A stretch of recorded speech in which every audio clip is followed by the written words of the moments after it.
Hello and welcome to the Plain English Finance Podcast, the podcast dedicated to helping you make smart financial decisions. I'm your host, Trey Bino, certified financial planner and chartered investment manager. I'm a financial planner with TC Wealth Management and Aviso Wealth. For more details or to send in your questions, check out the show notes at treybino.ca/podcasts. If you want to learn more about me, start with episodes 1 and 2. So let's get into the 29th episode. Wow. We're really moving along. Yeah. Do you remember what this one was about? No, I have no idea. Do you remember what the last one was about? Yes, vaguely. It was the checklist for corporations, like the order of operations. Yeah, exactly. This one is on the order of operations for employees. So this one should apply to the vast majority of people that are employees. A caveat, because I thought about this after filming the other one, this order is more for people that want to try to be exceptional with their personal finances. There are a lot of reasons that people, if you're not ambitious at all financially, I mean, you could just do what everybody else does, right? There's certain... Like what? Just, I don't know, just put money into RRSPs, get into debt, buy vehicles with loans, you could just be average. Yeah. This is specifically for people that want to do more than average and are willing to put in the work and let that compound. Okay. Just figured I would mention that. Okay, so... We just lost some viewers. I'm just kidding. Hopefully not. Is that choice? Yeah. Okay, what do you think is first on this list? For employees. Again, master cash flow. Yep, master their personal consumption. That is going to be first for all of them. Why should that be first? Why would that be first? Because if you can't do that, or you don't know what your numbers are, then it's impossible to do the other stuff correctly. Yeah. Or in an efficient way or whatever. Like you could throw $100 into your TFSA, but It's not going to be efficient. It's not going to be correct. Yeah. Simple as that. If you do not know what you spend, tax planning is next to impossible to do. Yep. First stage is still master personal consumption. Then what do you think's what's next? Then I would probably think TFSA. No, it's the same as the last one. So you want to be covering that personal consumption insurance with insurance, right? Okay. Again, biggest asset is your house. Just kidding. It's your ability to earn. Yes, correct. So therefore, you need to make sure that you have coverage. A lot of people will just assume they have enough through their work plans. Yep. Actually check. Actually understand what the coverage that you have. A common thing that will happen is, I don't know if we talked about this on the last one, but did we look at own occupation versus any occupation disability insurance? I think we talked about that in the will and estates. Okay. Yeah. So the key thing to know is that there are different definitions for disability coverage. So there's own occupation and any occupation. One means that you can do any job. One means that you can't do your own job. A lot of business plans, like employee plans, they will switch around the 2-year mark. So make sure that you understand the coverage and make sure that it's enough. If you're in a job that requires a certain type of skill set and you're higher income, it's likely you'll want to protect your occupation over your ability to work in any occupation. Yeah. Okay. After you do the protection and protect your biggest asset, what comes next? Then I'm thinking TFSA, max out, start investing. Yeah, start investing would be on there, but same thing as the previous one. I So can't remember. Pick a long-term tax bracket. Okay. Yeah. Okay. So today, actually, I was doing a presentation of teachers, and that's a focal point that a lot of teachers will basically, they're told to contribute to RRSPs no matter what. Yeah. It's the wrong advice. Remember that RRSPs are for what purpose? To defer tax. Yeah, move income from one year into another. So it doesn't necessarily defer tax. It might increase your tax bracket. But what it does is it moves income from one year into another. Yep. So next step is to pick your long-term tax bracket. Some people have issues with this, struggles with this. you basically just look ahead at your career path. Like certain career paths have certain income projections. Brackets. Yeah. It's really that simple. If you're in trades, let's say you're a plumber, look at ask what your boss is making, you know, Yeah. Google it. Yeah. The average income, if you're a first year apprentice, you know, roughly you're going to eventually make, if you work hard, you'll make, you know, $150,000 ish. The plan around that is your tax bracket, right? So, Yeah. but then you do RRSP contributions according to your tax bracket. So Right. that's where you would start contributing. Make sure that you're in the tax bracket that you select. The rest, now we get to TFSAs. Finally. The rest goes to TFSAs. And then this is where it really depends. A lot of people should set themselves up in a position to take advantage of opportunity that comes their way. Yep. So even if you are an employee, I would say, as somebody that understands, in order to build something for you, you need ownership. Yep. So it means eventually being like working for yourself, working or owning part of the company that you work in. So you still want to be prepared for those type of scenarios, but maybe you wouldn't be as focused on that as if you were in a career that you knew that was the track. Yeah.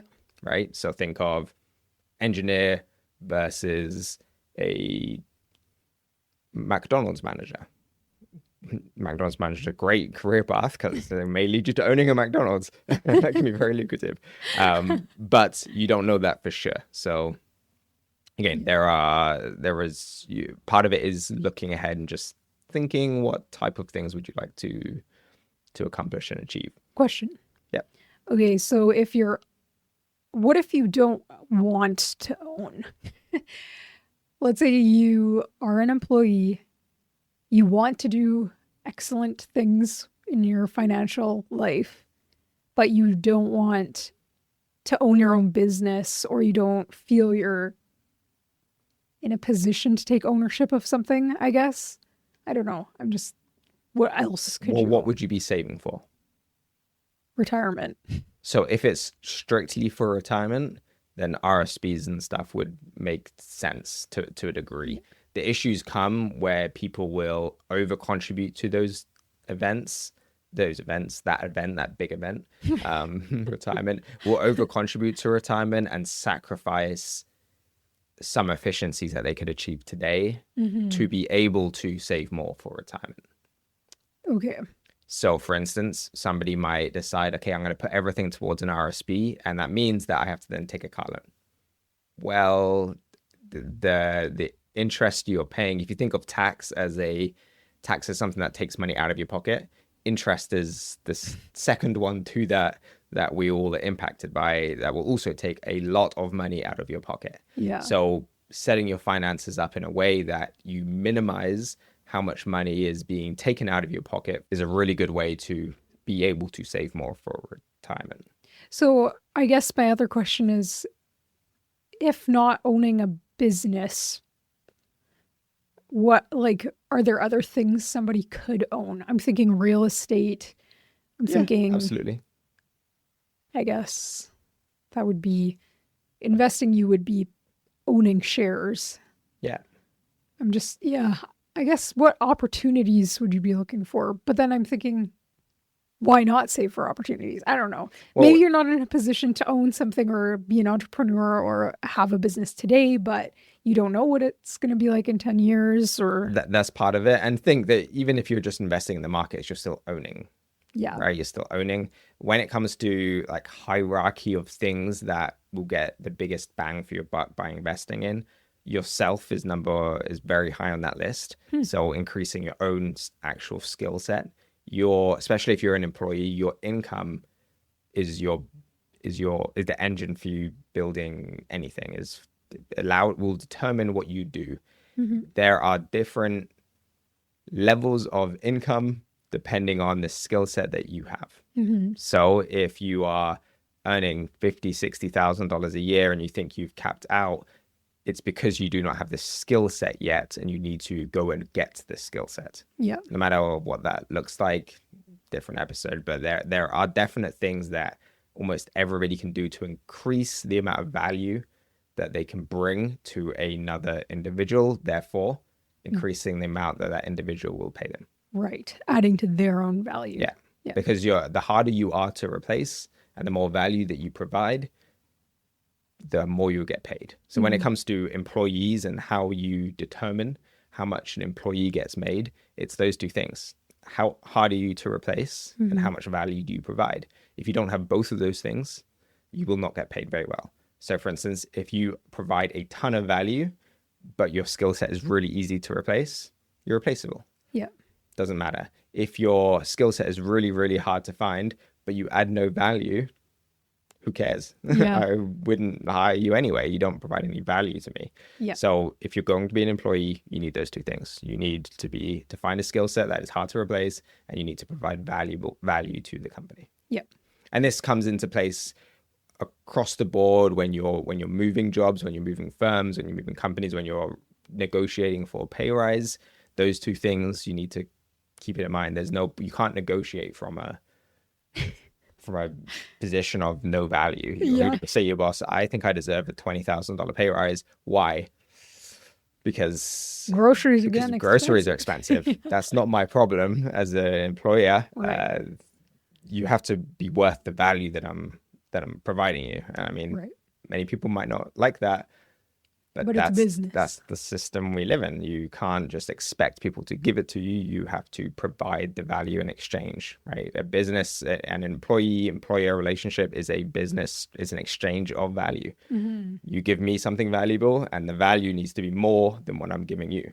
Yeah, and which is why being an employee is. You never.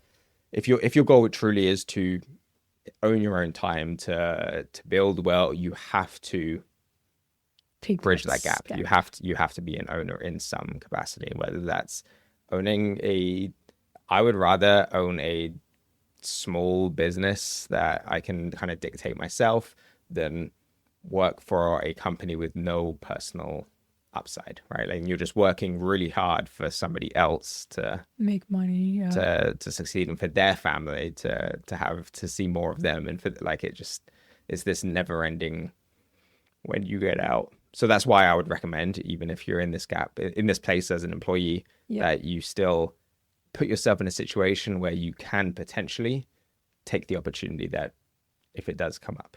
Okay, because you mentioned real estate. There's other places that you can invest, and you can do things on the side, and there's lots of things you can do. Honestly, though, I've never met somebody who is so who's able to make business ideas out of. It's always in your mind. I don't know how to say this out loud. For example, I think there's lots of people like that. I don't know about that because I never think about that. And you're constantly saying, that would be a great business idea. Oh, we could rent washers and dryers. Or I guess you didn't say that, but you watched a video on somebody who did it. And there's so many things that you can do. Yes. There's so many things. It's just hard to I find sometimes people get stuck again in the streamline. This is what everybody does, so I'm just going to do what everybody else does mindset. Well, then you'll end up where everybody else ends up. For sure. But even owning, I'm thinking same thing. Oh, I could never own a business. And they're thinking of a corporate. Yeah, most people are in the same boat. But Exactly. But there's other things to own is what. Yeah. Okay. And you have to be responsible if you're going to own. There's it comes with plenty of stress and of its own.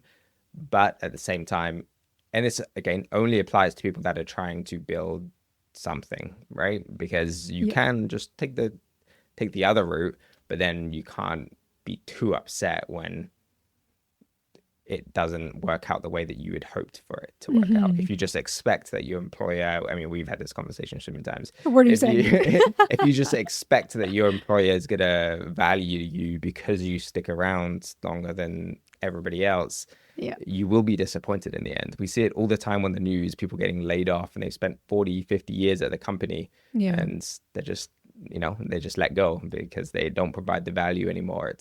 Unfortunately, it is an exchange of services. So if you're not trying to make yourself, you like marketable outside and you're not trying to improve your own skill set, then you will slowly get left behind. But in the same thing, I think our generation is a little bit different than the older generation where they would work their way.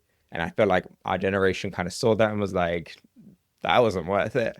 So we tend to switch roles and switch companies a lot more often. Like millennials, millennials tend to switch roles a lot more often than the previous generation, for sure. Yeah, even paths, I would say, career paths. Yeah, more willing to switch. I think also the world is a smaller place, bigger place, whereas like we can see more, we have more information at our disposal compared to that generation. Yeah. So therefore companies are hiring people from Mexico, Europe, India, everywhere because they can now versus before it was you kind of whatever was in your city and that was that was your city or town. Yeah. That's all you get. Interesting thing about. Anyway, okay, so I would say yes, after you maximize the TFSAs, if you are ambitious, you need to start building a non-registered account, or you need to start building a non-registered account to avoid any debt. Right? So no bad debt, no cars, no kids, those type of things that get people into trouble. Yeah. Again, if you've mastered your personal consumption, all of that is so much easier because the money that you do save in interest, the thousands and thousands and thousands of dollars a month, think of that as an extra tax that is just leaving your pocket for no actual personal value to you. Yeah. So if you can avoid it, it makes a big difference to the amount that you can spend. So somebody that avoids those car payment, the interest on the cars and things like that, you can buy more cars. You can very literally buy more cars. So interest is something that people that don't understand finance very well pay a lot of it. And those people that do earn a lot of it. Yeah. So it unfortunately is directly correlated to financial literacy. It's sad, but it is the way that it is. So you want to put yourself in this position where you can avoid all bad sources of debt. And I say bad sources of debt, I don't include your mortgage in this, but depending on what room I'm in, I would include your mortgage in this. Bad debt? Or are you talking about? Yes. Wait. Dave Ramsey, not Gordon. No, Dave Ramsey. I don't know what you'd say about it. Doesn't he hate debt? Yeah, he does. Yeah. No, I'm saying that people putting money towards their primary residence isn't an investment. Right. So therefore, it doesn't put money into your pocket. It takes money out of your pocket. I could argue very easily that it is not good debt. Right. Especially when there are ways to make it tax deductible. So I would say if you are going to have a mortgage, which is the next one, is debt efficiency. So whatever debt you do choose to carry, it needs to be carried in a way that is efficient. Give an example. Just mortgage, like the typical make your mortgage tax deductible. So for an employee, the only real way to do it effectively is going to be save up enough in a non-registered account that you can pay off your mortgage. And if you choose to carry debt, then you can borrow it back and invest it, right? Right. If you choose not to carry debt, then you can leave it paid off and get rid of your mortgage, right? So two ways to do it, but the goal is to not have any non-tax deductible debt. Right. Okay. And I did want to clarify so there is two schools of thought, which both have merit. Some people even recommend paying off so get into a position where you can make your mortgage tax deductible before contributing to TFSAs. Okay. The numbers don't really support it in a vacuum. So with all else being equal, putting money into a TFSA, because the growth that you would expect on that money is tax-free. And if you held that in a non-registered account, you are eventually taxed on that growth, even if you do get to deduct your mortgage. So in a vacuum, it doesn't really hold up, but I can see the argument for it for sure. Yep. I was thinking, because I like to think of what places where it wouldn't apply, where it kind of breaks. And I thought of a few that I could see it both ways. One of them would definitely be if you knew you could maximize your TFSAs in a short order. So let's say I knew over the next even like 5 years, I would be able to make my mortgage tax deductible and maximize my TFSAs. Mm-hmm. I could definitely see an argument for making my debt tax deductible first and then maximizing my TFSAs. I could see that. I think either one of them, once you're at that point, either one of them would be great paths to take. Yeah.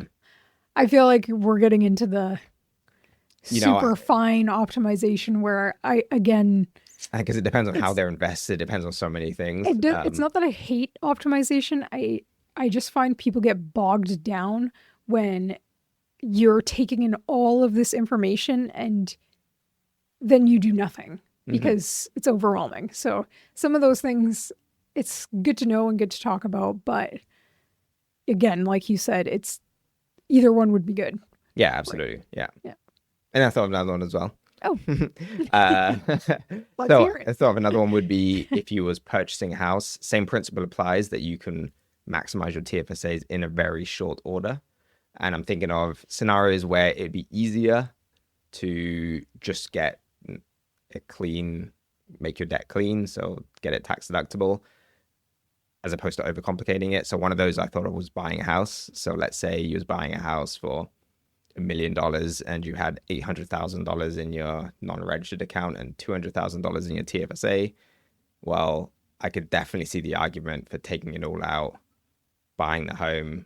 Oh yeah, and then take it back out. And right, like you could take out the mortgage again, but reinvest it. Yeah, if you're choosing to, but then that would mean that your TFSA wouldn't have any money in it. And for how long though? That's the key thing. I think if it is a short-term thing that you can just, then I can see the argument to do that. Yeah. Right? To keep it clean, just and then recontribute. I can definitely see the argument for that. So again, I would say in the overall though, maximize your TFSAs first, then work on the debt side of things and making sure that's clean. But I think either way is a good. At that point, you are splitting hairs, as it were. Like they're both great. Yeah. Yeah. Okay, and then after that, then you'd be looking at just to maximize your RRSPs and things like that. Just be careful not to over contribute to the point where you are running into big tax issues down the line. So again, watch your tax brackets. If these are the long-term tax brackets, you can kind of reverse engineer the math and you kind of have an idea of what you're aiming for income. But RRSPs are great. They're a great tool. And at there's this point, just a way to use it. Yeah, but at this point, it's you already have enough liquid to ensure that you don't take on any personal debt.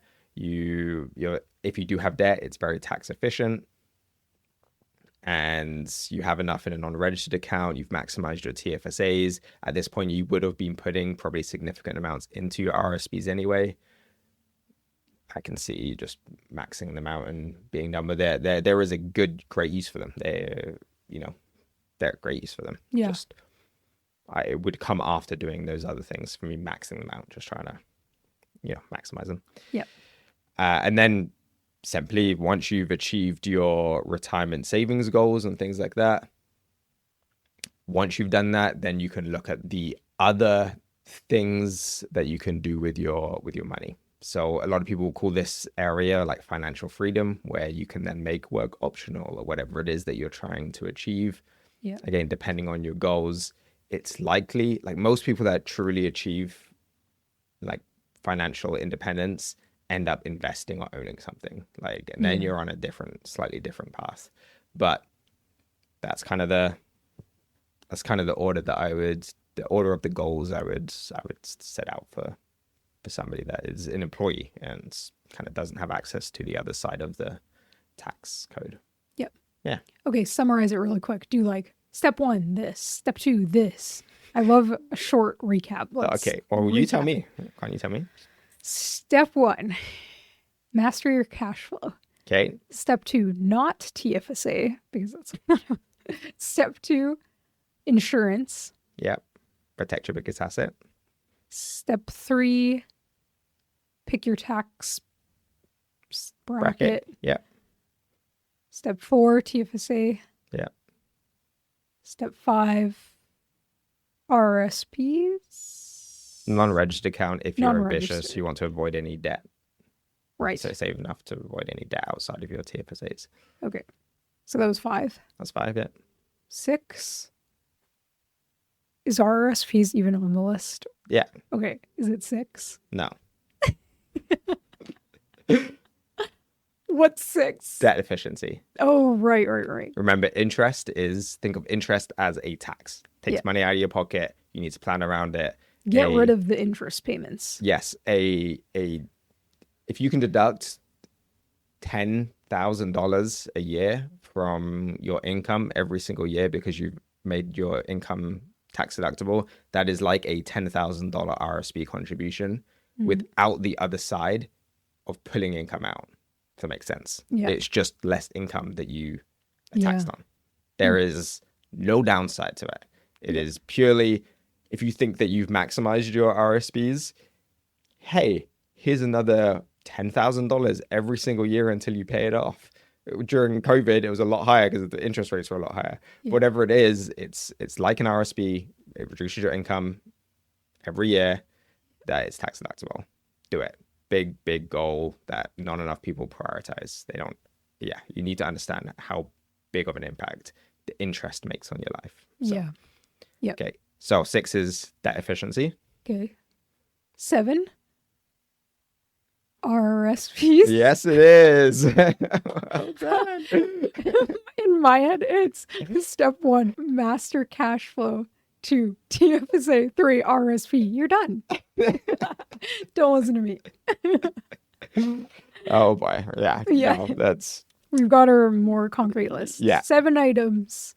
You can write those down on your piece of paper. And I mean, technically, you could say RSPs are like third, right? Because depending on we did talk about because the way that you select your long-term tax bracket is you are picking a tax bracket and you are making RSP contributions to bring yourself down to that tax bracket. So you're making RSP contributions accordingly. So yeah, in this scenario, you could be making them straight out of the gate. But if you were doing this from early career, it's likely you won't be.